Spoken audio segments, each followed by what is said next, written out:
Por eso sean pocas tus palabras. Cuando vienes a Dios, te presentas ante Dios, o cuando estás en una oración ante Dios, intenta meditar lo que vas a hablar a Dios, o sea, con entendimiento.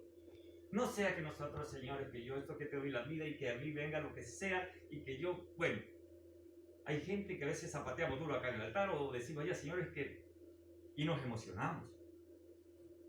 Y estas cosas de Dios no son de emoción. Esto es de cuidado, iglesia. Nuestro Dios no necesita que... Es bueno emocionarse, pero que pensemos lo que le estamos diciendo a Él. Con cordura. Por eso siempre es bueno hablar y estar meditando en lo que estoy hablando. Por eso Él dice que nosotros compremos la inteligencia, abracemos, sí, la sabiduría, y ella nos alcanzará. Eso quiere decir que, y eso usted lo lee en los primeros 5 capítulos de Proverbios, que es un libro que siempre recomiendo que se los lean, los 5 o 6 capítulos de Proverbios. Ahí habla muchísimo de cómo nosotros tenemos que también dirigirnos para alcanzar la sabiduría, la inteligencia. ¿Sí? Porque nomás no es orar por orar, o estarse 2, 3, 4, 5 horas de rodillas, ¿sabes? Es bonito eso, pero siempre que esa oración vaya con entendimiento, con inteligencia. Porque él siempre, como digo en Eclesiastés, revise ese libro que también da mucho, es de mucho de meditar. Eclesiastés, así como Proverbios. Cuando nosotros lo vamos analizando y tenemos que ir meditando en estos versos, ¿qué es lo que el Señor quiere con nosotros? Y mire, al hacerlo con ese entendimiento, yo puedo estar confiado en que a Dios no le puedo estar ofreciendo, Señor, que yo voy de aquí en adelante a levantarme a las 2, 3 de la mañana y después no lo hago, ¿sabes? O sea, a Dios hay que cumplir lo que prometemos. Amén. Sean pocas vuestras palabras. Allá el Señor en el Nuevo Testamento, cuando vino ya en su forma humana, Él también enseña que no seamos como los gentiles, aunque le hablaba al pueblo de Israel que los gentiles somos nosotros, pero ahora somos pueblo de Dios. Que no usemos vanas repeticiones como los gentiles que piensan que por el mucho hablar pueden llegar a Dios o pueden convencer a Dios. No es la multitud de palabras, es más bien la multitud de las acciones, ¿sí? Sé pronto, dice, para escuchar y tardo para hablar. Asimismo con el Señor. Usted, el Señor, cuando esté orando, iglesia, postrado o arrodillado, o como usted esté orando al Señor, seamos abundantes en la adoración a Dios. El siervo de este lugar, que el Señor tiene aquí, ha estado hablando acerca de la oración correcta, ¿sí? Y eso nosotros tenemos que ponerlo en práctica. Que dice Padre nuestro que estás en los cielos, hablando del modelo. Es porque el Señor demanda mucha adoración, mucha exaltación a Él. Y al final, nosotros pongamos en los pecados. O sea, bueno, Señor, perdona nuestro pecado. O el pan nuestro. Al final, que sea poco. Porque escuchaba un testimonio de alguien muy usado del Señor, que él para poder, cuando él, por ejemplo, estaba orando, que se me fue la frase, él le pedía al Señor, ¿cómo hacerlo? ¿Cómo hacerlo de una mejor manera?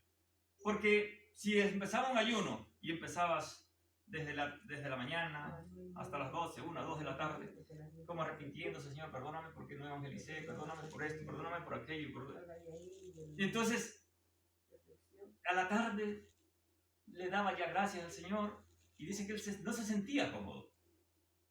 Pues vino uno más conocedor y dijo, pero es que cambia la situación, cambia el orden. Primero, empieza a leer agradeciendo y adorándole. Y al final, pues, Señor, perdóname, ¿sabes? Porque a veces es lo que hacemos. Nosotros, cuando algo hacemos, estamos diciendo, perdóname, perdóname y perdóname. ¿Y sabe cuál es el problema? Que a Dios no le agrada. Es que estemos, perdóname, Señor, perdóname, y al rato vuelves y cae a lo mismo. Entonces, por eso es que como que no es muy agradable esto de estar pidiendo mucho perdón o hablándole al Señor en ese sentido. Sino que usted exalte a Dios. Cuando nosotros exaltamos a Dios, Él se siente gozoso. Y Él lo dice. Cuando uno lee la palabra en muchas partes, que a veces pues uno apunta, lo subraya, yo subrayo la Biblia, que Él se goza cuando su pueblo lo adora, cuando su pueblo lo alaba. Olvidémonos un poco del pecado que hemos cometido, más bien intentemos, y si sabemos que eso le ofende al Señor, intentemos no hacerlo, no repetirlo, ¿sí? Por eso nosotros a nuestro Dios siempre estemos tratando de que Él ordene nuestros pensamientos, ¿sí? Nosotros, iglesia, depende de nosotros el cuidar qué miramos, depende de nosotros qué escuchamos, y hermano, de qué tocamos, o sea, depende de nosotros. Ya Dios no tiene, ya nos está enseñando, nos ha enseñado, y depende del proceso que tenga cada uno, pues, en el proceso que vaya, porque este es un proceso que va así, y vámonos para arriba. Depende de dónde, en qué nivel, en qué escaloncito está usted. Pero siempre es esa, iglesia. Por eso dice, y tomé esta porción de que si Jehová no edificare la casa, en vano trabajan los que la edifican. ¿Sí? Porque si no tenemos a Dios, como quien dice, contento, nosotros podemos hacer tanto. Podemos esforzarnos en todo, hablando en el sentido material, por decirlo así. Nos podemos esforzar lo que quiera. ¿Sí? Si Jehová no guarda la ciudad, en vano vela la guardia. Por demás es que os levantéis de madrugada y vayáis tarde a reposar. Ustedes no se dan cuenta que en este país nosotros tenemos que madrugar mucho. Porque claro, bueno, a veces nos toca el trabajo. Y por más que queremos acostarnos temprano, nos damos tarde. Y a veces sabemos otros que incluso dormimos cada vez menos. O las personas se duermen menos. ¿Por qué? Porque uno está muy afanado en el día a día. ¿Sí? ¿Sí? Entonces, si nosotros vamos organizando nuestra vida en nuestro hogar, priorizando lo que es de Dios a lo que es de Dios. O sea, si en mi casa llego cansado del trabajo, y perdona que tome estos ejemplos, pero es que es lo cotidiano y es nuestra vida, iglesia. ¿Sí? Porque de ahí depende de nosotros cómo nos organizamos. Si llegamos, es bueno que reposemos un poco, que tratemos de hacer lo que tenemos que hacer. ¿Sí? Y antes de descansar, pues hablemos con el Señor. ¿Sí? Por la madrugada, hablemos con el Señor. La posición, como digo muchas veces, yo de lo que he visto y lo que estoy aprendiendo, que al Señor le interesa es que nosotros predispongamos nuestra relación con Él. Que todo lo que nosotros estamos planificando, pensando, siempre esté Él en conocimiento. Y siempre que vas por el camino al trabajo, Señor, ¿tú qué harías en este caso? Mira, tengo esta situación, ¿cómo lo hago? Y Dios te va poniendo el sentir. Porque Dios trabaja mucho con el sentir. Por eso que a veces uno es que no tengo el sentir. Pero Dios sí pone, Dios sí te organiza, Dios te escucha. Mire que a mí, cuando tengo dudas y cosas que yo le digo, Señor, ¿esto cómo es? Y Él me manda, o escucho una predicación y ahí me aclara. Yo a través de mensajes, yo he escuchado, mira, un tiempo, estaba muy interesado en cómo se llamarán ahora esos pueblos que habla la Biblia, cuando hablaba ya de los medos, los persas y todas esas cosas. Y de ahí conseguí, o Dios me envió un predicador que es erudito en eso, conocedor, un historiador y pastor, muy bueno, ¿sí? Y me enseñó todo eso, hasta los nombres, cómo eran antiguamente y cuáles son en la actualidad esas ciudades, ¿sí? Entonces, Dios te va explicando las preguntas que tú tienes, porque si es para edificación, Dios te ayuda, ¿sí? Ahora yo estoy con otras cosas en la cabeza, Señor, pero ¿y esto? ¿Y aquello? Y entonces, mire, el Señor, yo noto que el Señor me envía y yo lo puedo percibir, iglesia. Porque cuando Dios te está hablando, tú lo puedes percibir porque se siente algo como bonito en el cuerpo y Dios como que te hace susceptible y tú quieres estar atento a mirar eso. Y llega un momento que tú reflexionas y dices, esto es así. Y comienza a entender el lenguaje de Dios. Por eso, iglesia, si nosotros necesitamos crecer, tenemos que aprender también a afinar el oído, ¿sí? Cuando usted ora, cuando usted está orando, iglesia, es necesario, es bueno que usted tome un relax, sentarse un poquillo y escuche ya la voz del Señor. Porque ahora que usted habló, ahora espere que Él hable también. Que Él le diga y le enseñe lo que Él tiene que enseñarnos. Porque Él quiere eso. Es que es una relación. Siempre cuando yo doy un mensaje o una reflexión, yo recomiendo libros, hermano. Yo recomiendo mucho Cantar de los Cantares. O sea, son 3 libros: Proverbios, Eclesiastés y Cantar de los Cantares. En Cantar de los Cantares es un libro preciosísimo. Allí usted puede entrar, analizar, puede ver cómo es la relación de mi amado mío y yo de él. Entonces, y habla cosas hermosas de cómo es una relación. Y habla de la relación de Dios con su iglesia, con su amada. Entonces, él habla de que él estaba tocando la puerta y que la amada estaba dormida. Dice, pero ¿cómo me voy a levantar si él lavaba mis pies? ¿Cómo los voy a ensuciar? O sea, y nos habla de la pereza muchas veces que a veces tenemos cuando Dios nos llama. Está hermano Ángela, Fernando, Mercy, Aníbal, levántate, ¿sí? Que quiero hablar contigo, quiero decirte algo. Y nosotros a veces el sueño nos vence, la pereza, o sea, no salimos. Y que cuando ya nos levantamos, ya Dios se ha ido. Él estuvo en ese momento llamando y no fuimos, no nos levantamos. Entonces, también habla de lo bonito que es la relación, ¿sabes? Con Dios. Pero esa relación se tiene que traducir también en lo personal. En los que tenemos esposa o esposo, también se la tiene que vivir en el hogar, ¿sabes? Se tiene que vivir esa iglesia. Porque no es tener una relación de ensueño con el Señor y tú llevarte con tu esposa como el perro y el gato, por decirlo así. No. Tiene que haber concordancia, todo tiene que concordar, todo tiene que ir ensamblado, un ensamble perfecto. Ese es Dios.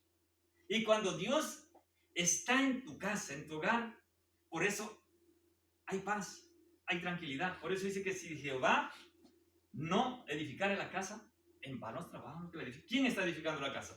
Cada pareja, cada esposa y cada esposo, ¿sí? Si no está Jehová, por más que nos esforcemos, no va a rendir. Y no lo digo yo, lo dice la Biblia. Si Jehová no edificare la casa, en vano trabajan los que la edifican. En vano, iglesia. Por eso hay aflicciones en los hogares. Por eso que hay roces en los hogares. Por eso es que hay malas palabras o palabras descompuestas. Por eso hay malos gestos. Y ahí no obra Dios. Cuando hay palabras destempladas, no obra Dios. No obra. Porque la justicia de Dios no obra en la injusticia del hombre. No obra, iglesia. Dios nos perdona, sí, porque nos está enseñando. Pero esa cosa tenemos que aprenderla. Por eso, mucho cuidado con lo que hablamos, con lo que decimos. Es Dios el que tiene que estar en el centro de esa casa. Y eso se tiene que figurar en nuestra forma de expresarnos, ¿sí? Por eso la relación en el hogar tiene que ser basada en el respeto, en el amor, en la comunión, el uno con el otro. Siempre buscando el bien del prójimo. Siempre buscando ver qué es lo que le gusta a mi pareja, a mi esposa, y qué es lo que no le gusta, ¿sí? Y eso con pensarlo con lo de Dios, ¿sabes? Porque cuánta gente dice, es que yo a Dios lo amo y con Dios es todo. Pero muchas veces en la casa se lleva mal con la esposa o se lleva mal con los hermanos. ¿Usted cree que eso tiene relación? Sinceramente, ¿usted cree que eso tiene relación? ¿Que es así? Que usted se lleve bien, que sea un adorador, que sea un tremendo evangelista o un predicador, pero que no se lleve con los hermanos. ¿Tiene relación eso? ¿O tiene sentido? No, pues, no tiene. Porque es que, mira, el que es. Y el que no es, no es. Eso lo dicen hasta los filósofos, hasta en matemáticas. Lo dicen. O somos o no somos, lo dicen los filósofos. O somos o no somos. O somos creyentes o no lo somos. Un creyente, iglesia, es que tiene que ser creyente para Dios y creyente acá. O sea, tiene que ser ese ejemplo, ¿sí? No puedes tú estar ahí y allá en el trabajo hablando cosas o comportándote. No puedes. Porque ya estás fallando. Ya estás haciendo ahí, como dijo Trepatín, un hipócrate. Estamos haciendo nosotros el papel de ese papel feo, que viene de la hipocresía, máscara y todo eso. Estamos usando una doble máscara. Aquí una cosa y allá otra. No. Dejemos que Dios, iglesia, Dios quiere hacer cosas maravillosas con nosotros. Despertemos a nuestro Dios. O sea, despertemos ante Él, quiero decir, ¿no? Estemos atentos con nuestro Dios. Mire usted cómo se esfuerza en venir aquí. ¿Usted cree que Dios también se va a quedar con las manos cruzadas? No se queda. Dios no se queda. Dios ve ese esfuerzo. Y si usted, que ha venido aquí, usted abre, Señor, abre mi sentido para yo entenderte, para yo mejorar en todo, enséñame, Señor. Y usted intente, esfuércese en estar atento a la voz de Dios, ¿sí? Por eso es que cuando Dios nos habla o nos recomienda algo, nosotros tenemos que estar atentos, nuestro oído a lo que Él nos dice, y aprender, y considerar, y reflexionar, porque es la manera de que nosotros podamos avanzar y podamos crecer en el Señor. Demos alabanza a nuestro Dios. Gloria a Dios. Si Jehová no edificara la casa, en vano trabajan los que la edifican. Si Jehová no guardare la ciudad, en vano vela la guardia. Y hay otra partecita, ya para ir terminando. Por demás es que os levantéis de madrugada, lo que habíamos dicho. Está de más. Que nos esforcemos tanto en la parte económica. Iglesia, no podemos esforzar lo que queramos. Nosotros como creyentes ya no es así. Es Dios primero. Es Dios el que tiene que nosotros ponerlo delante de Él. Nosotros cuántas veces nos faltamos a los cultos y muchas veces se hace... Bueno, aquí a veces yo, por ejemplo, intento en lo personal fallar lo menos posible.